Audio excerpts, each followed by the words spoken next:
नमस्कार दोस्तों, एक बार फिर से स्वागत है आप सभी का जेनजी स्टडी पॉइंट सीरी पर। तो दोस्तों, आज का वीडियो होने वाला है हमारे लोग का हिंदी व्याकरण। और हिंदी व्याकरण में आज हम देखेंगे हिंदी की संवैधानिक स्थिति। क्योंकि हमने इससे पहले वाले वीडियो में देखा था, क्या देखा था, हिंदी का विकास देख रखा था कि हिंदी जो भाषा है कैसे आया। और आज हम देखेंगे हिंदी की संवैधानिक स्थिति। संविधान में हिंदी के बारे में क्या कहा गया है थोड़ा सा देख लेते हैं, और हिंदी के लिए, है ना। तो सबसे पहले चलो शुरू करते हैं। हिंदी की संवैधानिक स्थिति के लिए आपको याद करना होगा 14 सितंबर 1949। 14 सितंबर 1949 आपको याद रखना है। 14 सितंबर 1949, 14 सितंबर 1949 को हुआ था कि जो संविधान सभा है, कौन सी सभा, जो अपनी संविधान सभा है ना, इस संविधान सभा ने क्या किया था, संविधान सभा, इस संविधान सभा ने ये निर्णय लिया था, संविधान सभा ने निर्णय लिया था कि हम जो है हिंदी को क्या बनाएंगे, राजभाषा बनाएंगे। हिंदी को क्या बनाएंगे, राजभाषा बनाएंगे। कब निर्णय लिया था, 1949 को। कब, 14 सितंबर को। 14 सितंबर 1949 को संविधान सभा ने यह निर्णय लिया कि हम हिंदी को राजभाषा बनाएंगे। याद हुआ 14 सितंबर, याद रखने इस तिथि को, 14 सितंबर को निर्णय लिया। इसीलिए भैया हम शुरू कर देंगे क्या मनाना, हिंदी दिवस। क्या मनाना शुरू कर देंगे, हिंदी दिवस। किस तिथि को, 14 सितंबर को। 14 सितंबर 1949 को संविधान सभा ने निर्णय लिया कि हिंदी को राजभाषा बनाएंगे। इसीलिए 14 सितंबर को हम क्या शुरू कर देंगे, हिंदी दिवस। और इसे हम कहाँ मनाएंगे, अपने प्यारे भारत। मतलब भारत वाले लोग, या राष्ट्रीय हिंदी दिवस या हिंदी दिवस कब मनाएंगे, 14 सितंबर को। कब, 14 सितंबर को।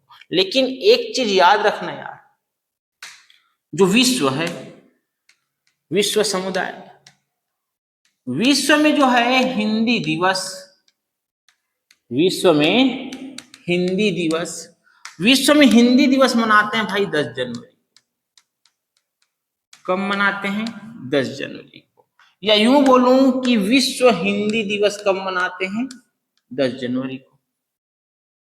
भारत में हिंदी दिवस मनाते हैं 14 सितंबर को, और विश्व हिंदी दिवस मनाते हैं 10 जनवरी को। अब ये 10 जनवरी का माजरा क्या है, इसको हम क्या कर लेते हैं, थोड़ा सा डील कर लेते हैं। तो चलिए शुरू करते हैं। इसके लिए हमको जानना पड़ेगा विश्व हिंदी सम्मेलन। क्या जानना पड़ेगा, विश्व हिंदी सम्मेलन। नेक्स्ट स्लाइड ले लेते हैं, क्या अच्छे से एक बार देख लेते हैं ना। विश्व हिंदी सम्मेलन, विश्व हिंदी सम्मेलन को याद रखना, यह आयोजित होगा यार 1975 को।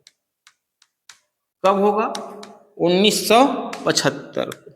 विश्व हिंदी सम्मेलन कब होगा भैया, 1975। और 1975 को कब, 10 जनवरी को।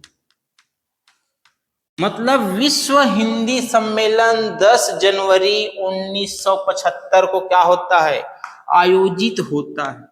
कब होता है, 10 जनवरी 1975 को आयोजित होता है। तो बात आती है कि कहाँ होता है, बात आती है कि कहाँ होता है। तो कहाँ होता है, याद रखना, नागपुर में होता है। कहाँ होता है, नागपुर में होता है। तो नागपुर में 10 जनवरी 1975 को क्या होगा, विश्व हिंदी सम्मेलन, या यूं बोलूं कि प्रथम विश्व हिंदी सम्मेलन होता है। पहली बार विश्व हिंदी सम्मेलन कब होता है, 1975, 10 जनवरी 1975, नागपुर। आपको याद कर लेना है भाई, क्लास की क्लास, बात के लिए नहीं छोड़ना है, बता रहा हूं। नहीं तो मैं स्लाइड में भी ला सकता था, है ना, और स्लाइड में ससुरा याद नहीं होता है। इसलिए आपको क्लास की क्लास याद कर लेना, बाद में एक नजरिए बस देखना है। मैं नोट से बनाऊंगा, बाद में पढ़ूंगा, ऐसा वाला काम मत करना। तो 10 जनवरी 1975 को नागपुर में क्या होता है, विश्व हिंदी सम्मेलन। बात आती है कि किसके सहयोग से होता है। भारत सरकार तो करेगा, लेकिन किसके सहयोग से होता है, ये बात आती है। तो याद रखना, राष्ट्रीय हिंदी प्रचार समिति, या राष्ट्रीय हिंदी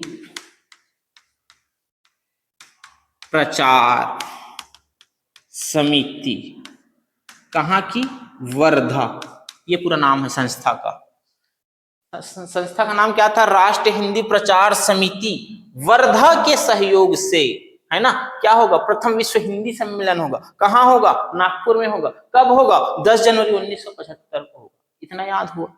अब एक चीज और याद रखना, जब ये विश्व हिंदी सम्मेलन हुआ मतलब इसमें विश्व समुदाय के बहुत सारे देश आएंगे, और इसमें हमने आमंत्रित किया था एक प्रमुख अतिथि को, या मुख्य अतिथि इस अधिवेशन के कौन हुए, या इस सम्मेलन के कौन हुए? तो आपको याद रखना है, मुख्य अतिथि के रूप में शिव सागर। कौन? शिव सागर। कितना मस्त नाम है, शिव सागर। राम गुलाम, राम के क्या है? ये गुलाम है।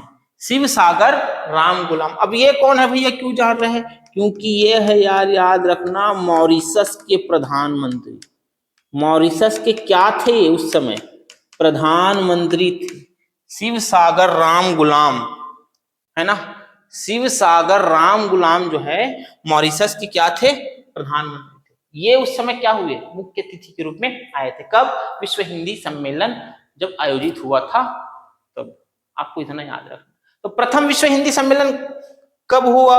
10 जनवरी 1975 को हुआ, है ना। कहाँ हुआ? नागपुर में हुआ। किसके सहयोग से? राष्ट्रीय हिंदी प्रचार समिति वर्धा के सहयोग से। कौन आए थे मुख्य अतिथि? शिव सागर राम गुलाम आए थे। कौन थे? मॉरिशस के प्रधानमंत्री थे। तो याद हुआ नागपुर। पर एक चीज याद रखना, प्रथम विश्व हिंदी सम्मेलन 10 जनवरी 1975 को तो हुआ, लेकिन प्रथम बार विश्व हिंदी दिवस हम 1975 से नहीं मना रहे हैं। हम 1975 से नहीं मना रहे हैं। कब शुरू किए? 10 जनवरी 2006 से। प्रथम बार विश्व हिंदी दिवस कब मनाया गया? 10 जनवरी 2006 से। लेकिन प्रथम विश्व हिंदी सम्मेलन कब हुआ? 1975। क्लियर? 1975। जब हम शुरू में विश्व हिंदी सम्मेलन मनाए, है ना, हम विश्व हिंदी सम्मेलन मनाए, तब हमारा उद्देश्य क्या था? इसको मनाए, हिंदी सम्मेलन किए, तो इस सम्मेलन के क्या उद्देश्य रहेंगे? सीधी सी बात भाई, हिंदी भाषा को क्या करना? अंतरराष्ट्रीय स्तर पर प्रचार प्रसार करना। तो हिंदी का अंतरराष्ट्रीय स्तर पर प्रचार प्रसार करना क्या था हमारा उद्देश्य था। या यूं बोलूं कि इसको अंतरराष्ट्रीय भाषा के रूप में पेश करना। जैसे कि अंग्रेजी अंतरराष्ट्रीय भाषा है ना, उसी प्रकार हमने भी कहा कि हमारे हिंदी को भी अंतरराष्ट्रीय स्तर पर भैया प्रयोग किया जाए अंतरराष्ट्रीय भाषा के रूप में। इसलिए हमने विश्व हिंदी सम्मेलन शुरू किया कि हमारे भाषा का हम प्रचार प्रसार कर सके हिंदी का, और अंतरराष्ट्रीय भाषा के रूप में इसको क्या किया जा सके? पेश किया जा सके। इसलिए किए। तो पहली बार हो गया, कब हो गया? 1975 में। याद रखना, जब सम्मेलन हुआ तो प्रत्येक 4 साल में शुरू हुआ विश्व हिंदी सम्मेलन। कभी भारत में, कभी ऑस्ट्रेलिया में, कभी अमेरिका में, ऐसे 4 साल में होता था। लेकिन एक समय के बाद उसको 3 वर्ष कर दिया गया, प्रति 3 वर्ष। और उसी क्रम में जो 10वां नंबर का क्रम था वो होगा भोपाल में। कहाँ होगा? भोपाल में, मतलब भारत में। पहला भारत, 10वां भारत। ये कब हुआ था? 2015 को। कब हुआ था? 2015 को भोपाल में। 11वां को याद रखना, 11वां होगा जो हमारे फर्स्ट मुख्य अतिथि थे, कहाँ के? मॉरिशस। तो 11वां कहाँ होगा? मॉरिशस। 3 साल बाद बोला, मतलब कब? 2018। 2018। उसके बाद 21 में होना था यार, लेकिन कोरोना वगैरह के चलते उस समय नहीं हो पाया। और ये 12वां नंबर का होगा भाई 2023 में। और 2023 में होगा फिजी में। कहाँ? फिजी में। 2023 में कहाँ होगा? फिजी में होगा। और लेटेस्ट होना है कब? 2026 में।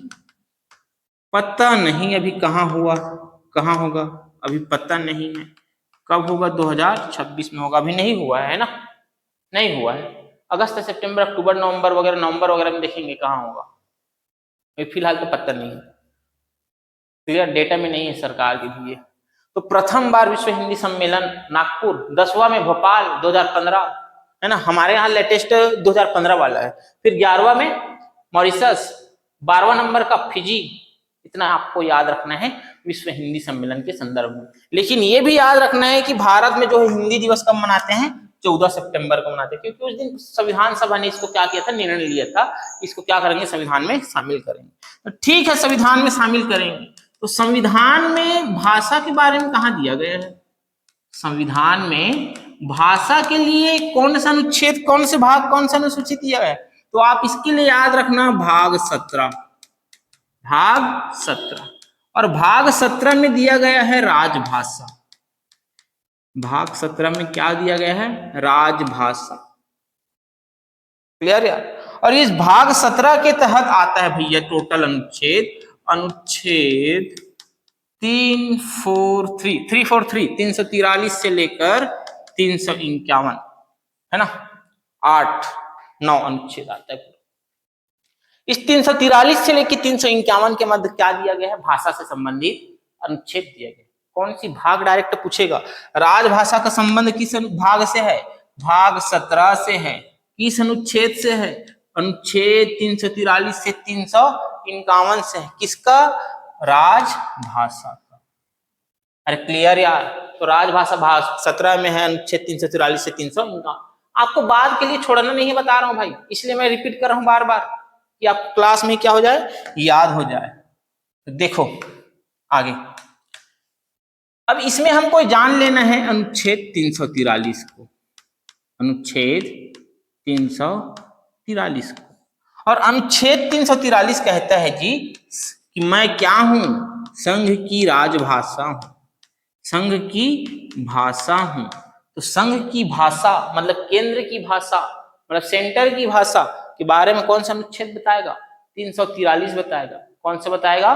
343 बताएगा। और बोलता है कि संघ की जो राजभाषा है ना, संघ की राजभाषा, संघ की राजभाषा क्या होगा? बोला संविधान सभा बोल रहा है ना, क्या होगा? बोला हिंदी होगा। क्या होगा? हिंदी होगा। संघ की लिपि क्या होगी? देवनागरी लिपि होगी। देवनागरी भाषा क्या? माध्यम है, बोलने का तरीका, उसको लिखने का तरीका क्या है? लिपि। ये जो मैं लिखा हूं ये सब हिंदी में आपको रा, ज, भा, स, ही, दी, ये सब दिख रहा है, वो क्या है? वही लिपि, वही हिंदी। अगर मैं इसको ऐसा लिख देता, हिंदी राजभाषा, बोल तो मैं हिंदी में रहा हूं, लेकिन लिख किस में रहा हूं? रोमन लिपि में लिख रहा हूं। किस में लिख रहा हूं? रोमन। बोल हिंदी में रहा हूं, लिख रहा हूं रोमन लिपि में। तो वही है, ये जो लिखा वो है देवनागरी लिपि। तो हमारे संविधान में जो संघ की राजभाषा है, किसे स्वीकार किया गया था? हिंदी को। लेकिन लिपि किसे स्वीकार किया गया था? देवनागरी लिपि को। लेकिन एक चीज याद रखना, विडंबना ये थी हम लोग के पास कि हम लोग किसके गुलाम थे? ब्रिटिशर्स के। और प्रशासन पूरा किसमें हो रहा था? अंग्रेजी में हो रहा था। किसमें हो रहा था? अंग्रेजी में हो रहा था। इसलिए क्या किया गया कि 15 वर्षों तक, 15 वर्षों तक हिंदी के स्थान पर अंग्रेजी का होगा क्या? प्रयोग एवं हिंदी का विकास किया जाएगा। ऐसा बोल दिया ससुर ये लोग, क्योंकि एकाएक जो प्रशासन की भाषा है, प्रशासनिक शब्दावली है, उसको हम हिंदी में प्रयोग नहीं कर सकते थे। तो इसलिए बोले कि 15 वर्ष तक कम से कम भैया, संविधान लागू होने के समय ना, संविधान लागू होने के, संविधान लागू होने के 15 वर्षों तक। मतलब संविधान लागू होता है कब? 26 जनवरी 1950। तो 26 जनवरी 1950 से 15 वर्षों तक हिंदी के स्थान पर अंग्रेजी का क्या होगा? प्रयोग होगा, और साथ ही साथ हिंदी का विकास भी किया जाएगा। अब उसके बाद 15 वर्षों पश्चात हम अंग्रेजी के स्थान पर क्या यूज कर सकते हैं? हिंदी को यूज कर सकते हैं, ऐसा संविधान सभा ने क्या कहा? कह दिया। फिर होता क्या है, अब 15 वर्ष ऐसे ऐसे निकल जाते हैं यार, और 15 वर्ष निकलने वाला रहता है, तो अब क्या करना है? इस पर डिसीजन लेना है। अब डिसीजन लेना है तो भारत जो है अलग अलग भाषाओं से संबंधित राज्य है, मतलब बहुभाषी राज्य है, बहुत सारे राज्य है जहां अलग अलग भाषाएं बोली जाती हैं। तो जो साउथ इंडियन वाले लोग हैं, जो हिंदी बाहुल्य नहीं है, तो तमिल है, तेलुगु है, जहां मुख्य रूप से क्या चल रहा था? अंग्रेजी ही चल रहा था, वो लोग क्या उठाने लगे? आवाज उठाने लगे कि भैया अब ऐसा नहीं हो सकता कि ससुरे तो हिंदी को अप्रूवल देगा सब चीज के लिए, तो हम लोग का क्या होगा बाबू रे, है ना? तो क्या होगा? तो वही होगा जो मंजूर खुदा होगा। जवाहरलाल नेहरू ससुरे सोच में पड़ गए, अब क्या करूं भाई? इसलिए 13 साल बाद, 15 साल से पहले चर्चा में हो जाएगा ना कि 15 साल बाद तो ऐसा होने वाला, तो 2 साल पहले ये सब होगा। तो 1963 में, तब 1963 में क्या लाया जाता है? राजभाषा अधिनियम। कब लाया जाता है? 1963। याद रखना, राजभाषा अधिनियम कब आया जी? 1963। राजभाषा अधिनियम 1963, 13 साल बाद संविधान लागू होने के 1963 राजभाषा अधिनियम आ गया, है ना? तो 1963 में जब राजभाषा अधिनियम आया तो क्या कहा गया इसमें? ये कहा गया कि ठीक है भैया, हिंदी का तो प्रयोग कर रहे हो, हमने कहा था कि हिंदी के स्थान पर अंग्रेजी प्रयोग किया जा रहा है और हिंदी का विकास किया जाएगा। चूंकि हमने शुरू में हिंदी को ही स्वीकार लिया था राजभाषा, लेकिन तुरंत नहीं कर सकते थे, इसलिए 15 वर्षों तक समय दिए थे कि 15 वर्षों तक अंग्रेजी प्रयोग करेंगे, उसके बाद हिंदी प्रयोग करेंगे, पूरा अंग्रेजी को मार बोली। लेकिन विरोध के चक्कर में क्या हुआ कि बोल दिए कि ठीक है बाबू रे, है ना, कि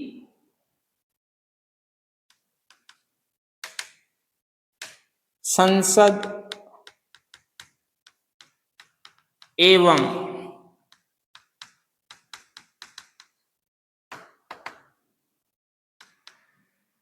प्रशासनिक,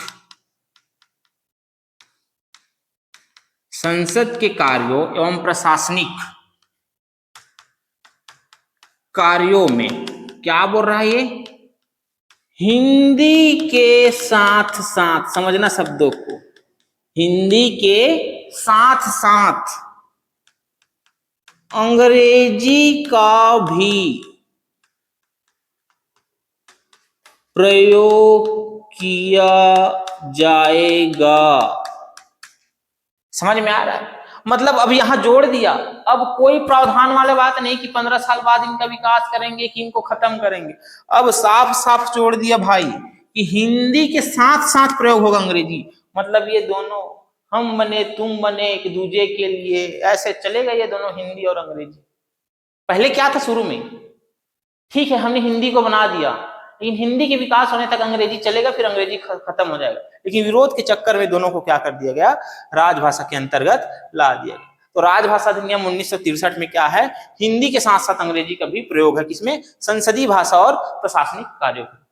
तो आपको इतना याद रखना है हिंदी की संवैधानिक स्थिति के बारे में। उसके बाद इसमें और बहुत सारे अनुच्छेद है यार, है ना? आपको संविधान में पढ़ना है, इतना ज्यादा डिटेल यहाँ बाकी अनुच्छेदों को नहीं देखना है ना? 345, जैसे 343 संघ की राजभाषा, 345 क्या है? राज्य की राजभाषा। राज्य की राजभाषा के बारे में किसने दिया गया?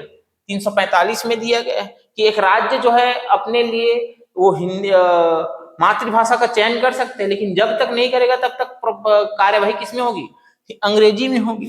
350 ए, है ना, प्राथमिक स्तर पर मातृभाषा। जो प्राथमिक स्कूल है ना यार, प्राथमिक स्कूल है, वहां कौन सी भाषा में पढ़ाई जानी चाहिए? बोल रहा है मातृभाषा में पढ़ाई जानी चाहिए। वो 350 ए बोलते, भयंकर इंपॉर्टेंट है भाई ये, क्योंकि राष्ट्रीय शिक्षा नीति 2020, एनईपी 2020 उसका मेन है ये, है ना? मातृभाषा में क्या होना चाहिए? शिक्षा होनी चाहिए। प्राथमिक स्तर पर मातृभाषा में शिक्षा। 350 है ना, 345 से क्या है? राज्य की राजभाषा। ये सब याद रखना है। 120 क्या बोलता है?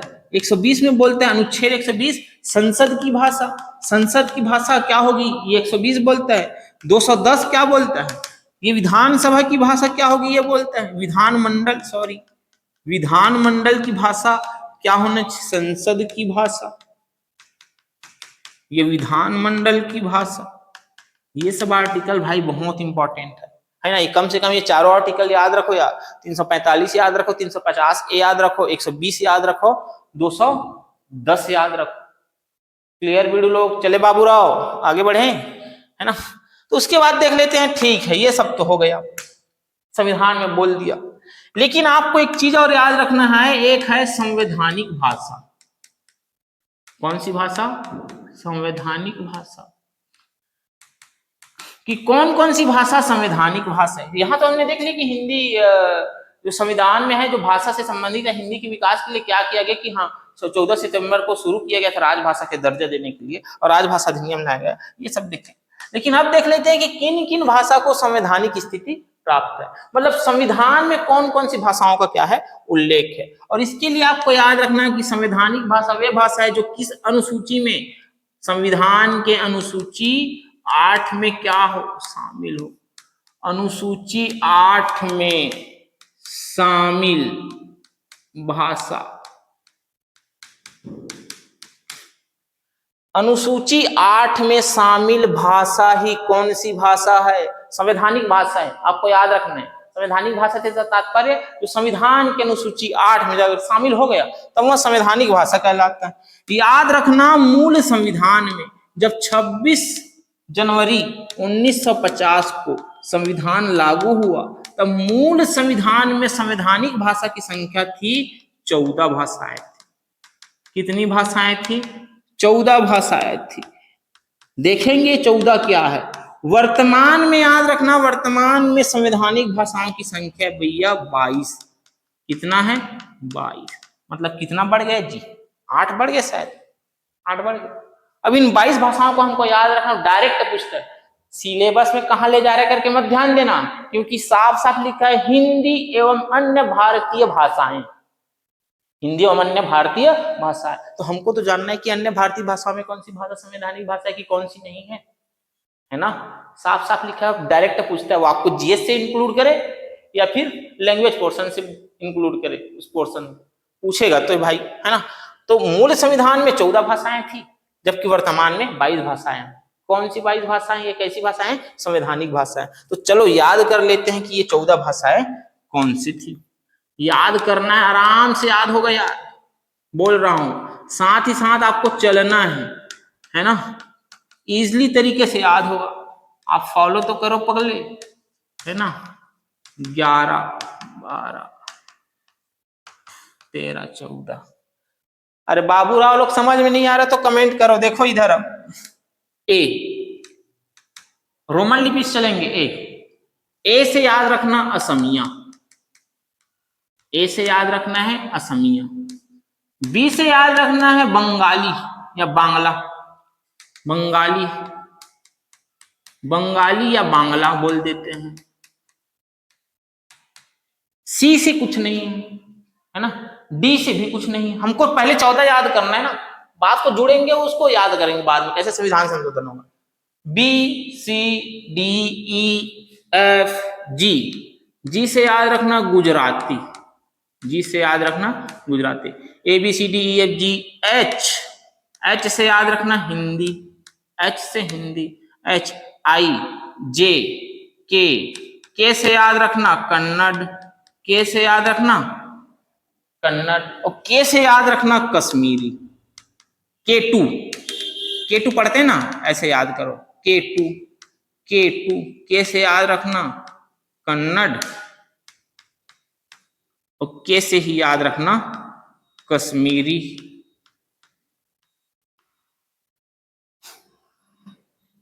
के से याद रखना कश्मीरी। जे के एल एम है ना, एम से याद रखना मलयालम, एम से याद रखना K2 M2, एम से याद रखना मलयालम, और एम से याद रखना मराठी।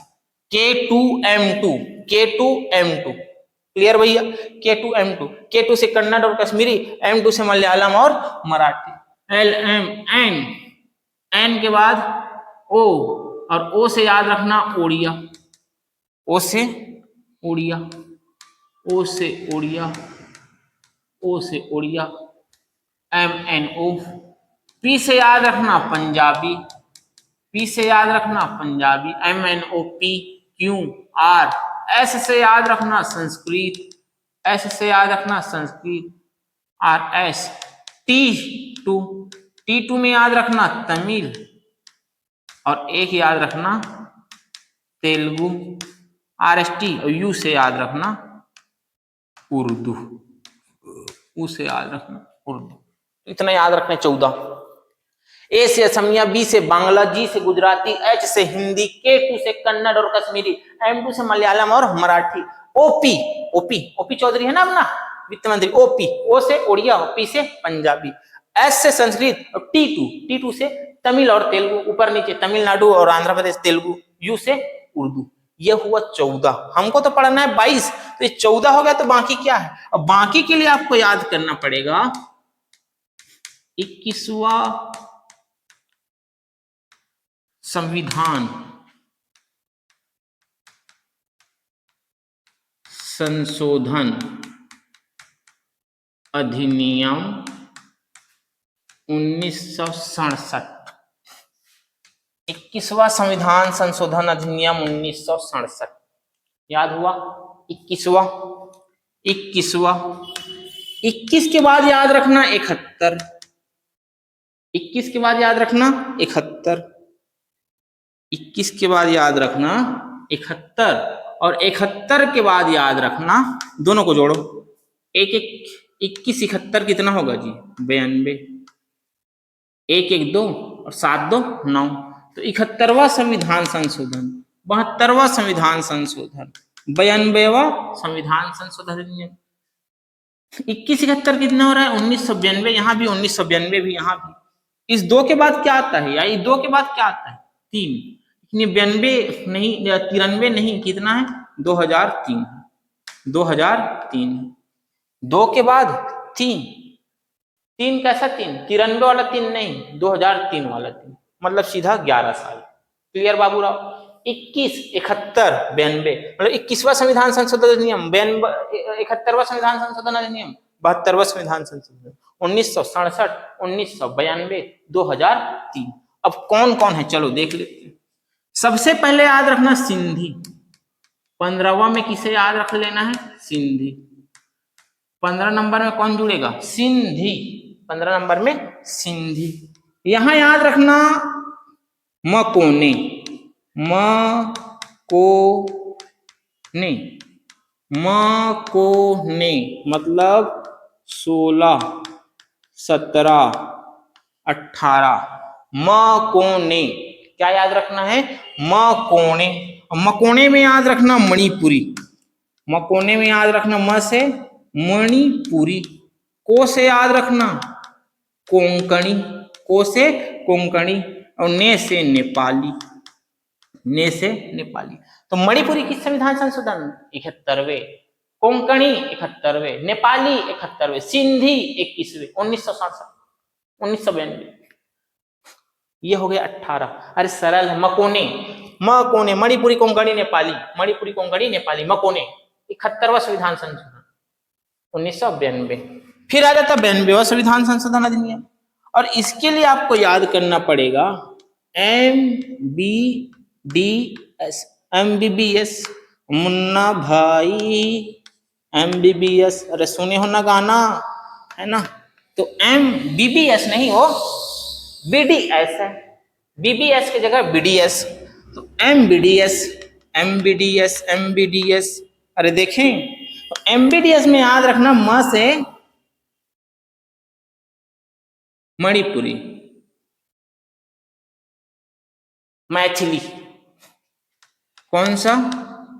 मैथिली, यह है मैथिली। बी से याद रखना बोडो, बी से याद रखना बोडो, डी से याद रखना डोगरी, डी से याद रखना डोगरी, और एस से याद रखना संथाली, एस से याद रखना संथाली। ओल चिकी लिपि। अभी भैया कुछ समय पहले हमारे राष्ट्रपति द्रौपदी मुर्मू जी ने संथाली भाषा में संविधान का क्या किया था, प्रकाशन किया था, विमोचन किया था। ओल चिकी लिपि है ना, इसका लिपि का नाम क्या है, ओल चिकी लिपि, ओल चिकी लिपि लिपि लिपि ओल चिकी लिपि संथाली। तो पहले तो इनको याद करो, MBDS Maithili, Bodo, B, D से डोगरी, एस से संथाली। तो MBDS 92 विधान संशोधन अधिनियम 2003 MBDS। अब एक चीज याद रखना, इतना तो हो गया, इस मैथिली को याद करना है, इसको याद करना है मैथिली को। अब पुराना क्लास याद करो, फर्स्ट क्लास, जब मैंने हिंदी का विकास पढ़ाया था और उसमें बताया था कि जो हिंदी है ना, पश्चिमी हिंदी, राजस्थानी, याद आ रहा है, पूर्वी हिंदी, बिहारी, पहाड़ी, याद आ रहा है जी, है ना। और बिहारी के अंतर्गत बोला था कि मैथिली, मगही, भोजपुरी, ये सब क्या है, हिंदी की उपबोलियां है। तो ये हिंदी की क्या है, उपबोली, हिंदी की एकमात्र उपबोली जिसे संवैधानिक दर्जा प्राप्त है। कौन सी बोली, मैथिली। मतलब हिंदी की, भयंकर इंपॉर्टेंट है यार, क्योंकि हिंदी शब्द तो डायरेक्ट दिया सिलेबस में है ना। हिंदी की एकमात्र बोली जिसे संवैधानिक दर्जा प्राप्त है। क्लियर यार। तो इतना याद रखना किसके लिए, संवैधानिक स्थिति के लिए। ठीक है, देखिए नेक्स्ट आगे। ठीक है, अब देख लेते हैं थोड़ा सा शास्त्रीय भाषा, क्या देख लेते हैं, शास्त्रीय भाषा। तो ये शास्त्रीय भाषा क्या है भाई, ऐसी भाषा है ना जिनकी आयु लगभग कितना हो, 1500 से 2000 वर्ष पूर्व या पुराना हो। ऐसी भाषा जो 1500 से 2000 वर्ष क्या हो, पुराना हो, जिनकी जो साहित्य है ना, जो साहित्य की भाषा है, साहित्य की जो भाषा है वह कैसा हो, मूल भाषा में हो। मतलब किसी अन्य भाषा के साहित्य को न लिया गया हो। अगर वो साहित्य लिखा गया है तो केवल इसी भाषा में लिखा गया हो, अन्य दूसरी भाषा में न लिखे हो, या पहली बार जो लिखा गया हो इस भाषा में लिखा गया हो, वो है क्या, शास्त्रीय भाषा। मतलब ऐसी भाषा जिनकी साहित्य परंपरा क्या हो, बहुत ज्यादा समृद्ध हो, वह भाषा कौन सी भाषा है, शास्त्रीय भाषा है। कौन सी भाषा है, शास्त्रीय भाषा है। अब हमें जान लेना है कि वर्तमान में शास्त्रीय भाषा की जो संख्या है, वर्तमान में शास्त्रीय भाषा की जो संख्या है वो कितनी है, 11 है। कितनी है, 11 है। और आपको इसको यार ईयर बाय ईयर याद रखना है, क्योंकि यहां से इसको पूछा जाता है। क्यों, क्योंकि इनको यहां से पूछा जाता है। तो चलो देख लेते हैं, 2 3 4 5 6 है ना। पहले इन 6 को याद करते हैं, चलो तो करें सबसे पहले, है ना। तो संस्कृति एक लड़की का नाम है। संस्कृति बोलते तुम मुझसे मिल, संस्कृति क्या बोलती है, मिल करके कौन बोलती है, संस्कृति। संस्कृति क्या बोलती है कि मिल करके कौन बोल रही है, संस्कृति बोल रही है। मिल करके कौन बोल रही है, संस्कृति बोल रही है। और क्यों बोल रही है, क्योंकि उनको खाना है नड्डा। क्या खाना है, नड्डा। और नड्डा के फोड़ने के लिए क्या चाहिए, तेल। तो तेल में क्या फोड़ेंगे बोलते हैं, नड्डा। क्या फोड़ेंगे बोलते हैं, नड्डा। और नड्डा कहाँ फोड़ेंगे, 13वें मंजिल पे। कहाँ, 13वें माला पे। कहाँ, 13वें माला पे। और खाने के बाद क्या कर जाएंगे, ओढ़ के सो जाएंगे, ओढ़ के सो जाएंगे। अरे यार समझ में आ रहा है, कुछ बोल रहा हूं वो। मिल करके कौन बोलती है, संस्कृति बोलती है, क्योंकि उनको तेल में फोड़ के नड्डा खाना है। मिल करके संस्कृति बोल, सीक्वेंस में याद रखना भाई, इसी है ना, संस्कृति मिल करके नहीं, मिल करके है ना।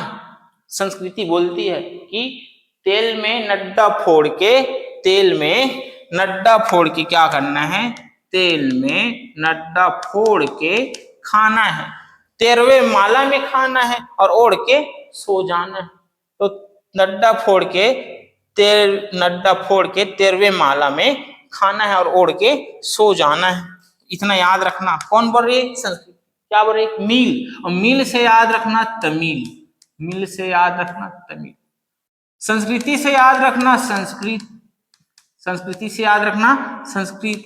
तेल से याद रखना तेलुगु, तेल से याद रखना तेलुगु। नड्डा से याद रखना कन्नड़, नड्डा से कन्नड़। 13वें माला से, माला से मलयालम, माला से मलयालम। और ओड़ से याद रखना ओड़िया, ओड़ से याद रखना ओड़िया। याद हुआ ये? तो तमिल, संस्कृत, और उसके बाद क्या है? तेलुगु, कन्नड़, मलयालम और ओड़िया मिल करके संस्कृति बोलती है कि तेल से नड्डा फोड़ के 13वें माले में खाएंगे और सो जाएंगे। तो मिल करके संस्कृति कहती है कि तेल में नड्डा फोड़ के 13वें माले में खाएंगे और ओढ़ के सो जाएंगे। तो मिल से तमिल, संस्कृति से संस्कृत, तेल से तेलुगु, नड्डा से कन्नड़, माला से मलयालम और ओढ़ से ओड़िया। कब बना है ये इंपॉर्टेंट? 2004, 2004 और 2005, 2004 और 2005, 2004 और 2005, 2008, 2008 तेलुगु और कन्नड़ 2008, तमिल और संस्कृत, संस्कृत ऊपर साइड बोलेंगे, तमिल नीचे साइड बोलेंगे, इसलिए आगे पीछे 4 और 5। तेलुगु और कन्नड़ आसपास है, साउथ इंडियन वाले, इसलिए एक साथ 2008। फिर आता है मलयालम, देखो इसमें लिखा हूं मैं, 13वें माला करके लिखा हूं। और 13वें से याद रखना 2013, और 13 के बाद आता है 2014। तो 2013, 2014, 13वें माला में है तो 2013, ओढ़ के सो जाएंगे तो 2014। ये कितना हुआ? 6 हुआ। हमको कितना पढ़ना है? 11 पढ़ना है। तो कितना बज गया? 5 बज गया। चलो 5 को और देखते हैं। 6, 7, ये 8, ये 9, 10, ये 11। अ से याद रखना असमिया, अ से असमिया। बी से बंगाली, बी से बंगाली, क्लियर। एम से मराठी। बंगाली और मराठी भाई, बंगाली और मराठी, बंगाली मराठी, बंगाली और मराठी। ए बी एम, ए से असमिया, बी से बंगाली, एम से मराठी, ए बी एम। ए से असमिया, बी से बंगाली, एम से मराठी। फिर याद रखना पी टू, पी से याद रखना प्राकृत, पी से याद रखना प्राकृत, और पी से याद रखना पाली। पी से याद रखना प्राकृत और पी से याद रखना पाली। हो तो गया यार, है ना। इसको याद रखना है 2024, 2024, 2024 में प्राकृत, पाली, असमिया, बंगाली और मराठी, ये क्या हो जाता है? जुड़ जाता है। एक चीज और याद रखना, ये तो हो गया 11 भाषा, है ना, 11 शास्त्रीय भाषा। हमको एक चीज और जान लेना है कि विश्व में, यहां से देखते हैं, विश्व में सर्वाधिक बोले जाने वाली भाषा, बोले जाने वाली भाषा कौन है? विश्व में सर्वाधिक बोले जाने वाली भाषा, सबसे पहले याद रखना है अंग्रेजी। ससुरे मंदारिन करके मत बोलना, हमारे यहाँ भी क्या बोल रहा है? अब अंग्रेजी बोल रहा है। इसको अलग अलग संदर्भ में लिया जाता है, ध्यान से देखना। विश्व में सर्वाधिक बोले जाने वाली भाषा क्या है? अंग्रेजी। अंग्रेजी सभी जगह बोले जा रहे हैं, सर्वाधिक बोले जाने वाली भाषा अंग्रेजी। दूसरा है मंदारिन, दूसरा है मंदारिन। तीसरा है हिंदी, तीसरा है हिंदी। विश्व में सर्वाधिक बोले जाने वाली भाषा में हिंदी किस नंबर पे? 3rd नंबर पे। फर्स्ट नंबर पे अंग्रेजी, दूसरे नंबर पे मंदारिन। अब मैं आपसे पूछूं ससुरे, अब मैं आपसे पूछ दूं कि विश्व में बोले जाने वाली सर्वाधिक मातृभाषा कौन है? कौन सी भाषा? मातृभाषा। अब फंसने वाली बात है ना बाबू। अब मातृभाषा में आ जाएगी मंदारी, क्योंकि पर्टिकुलर किसी एक रीजन में, एक क्षेत्र द्वारा अपनी मातृभाषा के रूप में, अपनी लोकल लैंग्वेज के रूप में बोला जाएगा, वो कौन हो जाएगा? मंदारी। मातृभाषा सर्वाधिक पूछे तो मंदारी। दूसरा याद रखना अंग्रेजी, क्योंकि यूएसए वाले लोग अंग्रेजी, ब्रिटेन वाले लोग अंग्रेजी, तो दूसरे में कौन आ जाएगा? अंग्रेजी। बहुत जगहों पर क्या किया जाता है? मातृभाषा के रूप में अंग्रेजी का प्रयोग किया जाता है। क्लियर भैया? तीसरे में आ जाता है स्पेनिश, तीसरे में आ जाता है स्पेनिश। कौन आ जाता है? स्पेनिश। और चौथे में आ जाता है बाबू भैया अपना हिंदी। सॉरी, यहां थोड़ा सा मिस्टेक हो गया यार। दूसरे में आता है स्पेनिश, दूसरे में आता है स्पेनिश, तीसरे में आता है अंग्रेजी, और चौथे में आता है हिंदी। चौथे में आता है हिंदी, क्योंकि बांग्लादेश में भी हिंदी बोलते हैं, नेपाल में भी हिंदी बोलते हैं, पाकिस्तान में भी हिंदी बोलते हैं, अफगानिस्तान में भी हिंदी बोलते हैं, विश्व के अन्य देशों में हिंदी बोलते हैं, लेकिन वो उनकी मातृभाषा नहीं है। क्लियर? वो लोग अपनी मातृभाषा के रूप में उर्दू वगैरह को बोलते हैं, बांग्ला को बोलते हैं, श्रीलंकन वाले श्रीलंकन बोलते हैं, तो बोलते तो हिंदी है लेकिन मातृभाषा नहीं। मातृभाषा के क्रम में हिंदी जो है चौथा नंबर में आ जाएगा। आपको एक चीज और याद रखना है कि भारत में, कहा? भारत में सर्वाधिक कौन सी भाषाएं बोली जाती है, ऐसे करके आपको याद रखना है। भारत में सबसे सर्वाधिक कौन सी भाषा बोली जाती है, आपको याद रखना है। तो भारत में सर्वाधिक बोले जाने वाली भाषा, तो सबसे पहले कौन हो जाएगा जी? कौन हो जाएगा बाबू भैया? पहला है हिंदी। हिंदी को कोई रिकॉर्ड तोड़ सकता है भारत में? दूसरा आ जाएगा बांग्ला। तीसरा आ जाएगा मराठी, बंगाली और मराठी भाई, बंगाली और मराठी। चौथा आ जाएगा तेलुगु। तमिल मत लिखना, क्योंकि तेलुगु आंध्र प्रदेश में भी बोलते हैं और तेलंगाना में भी बोलते हैं। और पांचवा आ जाएगा तमिल, पांचवा आ जाएगा तमिल। ये टॉप 5 भारत। हिंदी, बंगाली, मराठी, तमिल और तेलुगु और तमिल, ये भारत में। विश्व में अंग्रेजी, मंदारिन, हिंदी, मातृ आधार पर मंदारिन, स्पेनिश, अंग्रेजी और हिंदी। ये होता है हिंदी भाषा की क्या? संवैधानिक स्थिति। अब दोस्तों हमको जान लेना है थोड़ा सा, क्योंकि हम छत्तीसगढ़ के एग्जाम दिला रहे हैं, तो इसी से लिंक्ड है थोड़ा सा जो छत्तीसगढ़ी बोली, क्योंकि हिंदी का विकास पूछा यार, हिंदी का पूछा है, हिंदी अन्य भारतीय भाषाएं पूछा है, तो हिंदी को पढ़ना है तो भाई हमको थोड़ा सा जानना पड़ेगा इनके बोलियों में, और उन बोलियों में एक प्रमुख है छत्तीसगढ़ी। आपको मैथिली को याद रखना है कि एकमात्र क्या है? हिंदी की बोली जिसे संवैधानिक स्थिति दर्जा प्राप्त है। और उसी क्रम में हम देखेंगे छत्तीसगढ़ी बोली, क्योंकि छत्तीसगढ़ी बोली को जानना है हमको, थोड़ा सा डीप में जानना है, इसलिए इसको मैं लेके आऊंगा नेक्स्ट क्लास में। दोस्तों यदि आपने को वीडियो अच्छा लगा हो तो ससुरे वीडियो को तो लाइक तो करो पहले, और चैनल को सब्सक्राइब कर लो, तभी तो नेक्स्ट वीडियो का नोटिफिकेशन आपको मिलेगा। और अपने दोस्तों को शेयर करो, कमेंट के माध्यम से जरूर सुझाव दो कि आपको और क्या चाहिए। थैंक यू दोस्तों वीडियो के अंत तक बने रहने के लिए।